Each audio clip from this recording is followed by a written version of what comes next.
taking art to the streets, Kelly. Yeah, artists around Clearwater, Florida are bringing their chalk designs to streets all across the city this month. It's all part of the Clearwater Chalktober Fest. That's right. Joining us now to tell us more about it is the president and CEO of AMPLIFY Clearwater, Amanda Payne. Amanda, can you give us an idea of what people can expect to see at Chalktober Fest?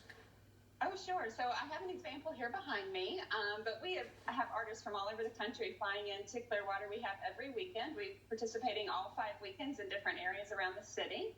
This traditionally was an event that was hosted on one weekend in October in one location down Beach Walk on Clearwater Beach. But we had to reimagine it this year, and with the help of our city, we were able to take it all around Clearwater and make it a fun weekend event for families. So different areas all around the city. This is North Beach weekend. We're at Salty Crab on North Beach. And I have Matt McAllister here. He's actually a local who's finishing up his chalk piece for the weekend. I was going to ask you, Matt, if you did that yourself, but now we know the answer to that. All right. I do stick animals with my children. I'm not quite as talented. So, Amanda, I understand this event actually kicked off earlier this month. What has the response been so far? Overwhelming. You know, our communities come out to support it. There's a voting process that's just been on fire. Our businesses have been absolutely thrilled because we've really been able to bring this to our businesses' door, right, and attract locals to come out and kind of tour every weekend the chalk pieces.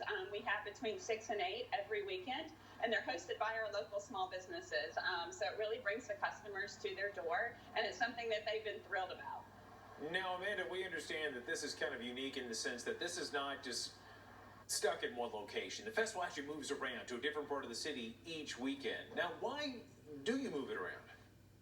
Well, certainly that was for social distancing purposes, right? And, you know, we couldn't host it in one location. We actually wanted to get more people involved. What we found out through this pandemic is that folks were really looking for engagement in different ways.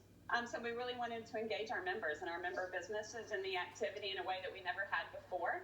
So this allowed us to hit different parts of the city, to highlight different parts of the city.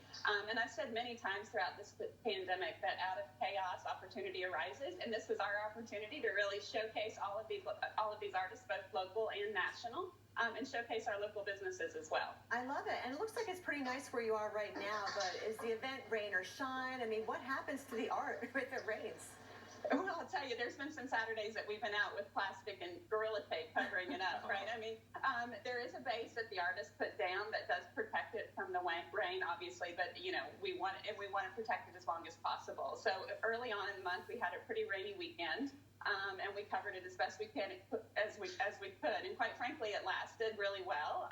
So we've been able to protect many of the pieces. This piece here is actually a stand-up piece, so it's not on the sidewalk, but it'll be out for display, and they'll be able to take it in and keep it for as long as they'd like. So it's pretty cool. We've kind of reimagined it in a new way, too. So it's not necessarily just on the sidewalk. We've done some stand-up pieces as well. Okay. Well, you're a stand-up person there, Amanda Payne. Thanks so much, President and CEO for AMPLIFY Clearwater. Good thing. Really awesome. Thanks so much for joining us. That's cool. I used to love drawing. I wish I could do something like that, though.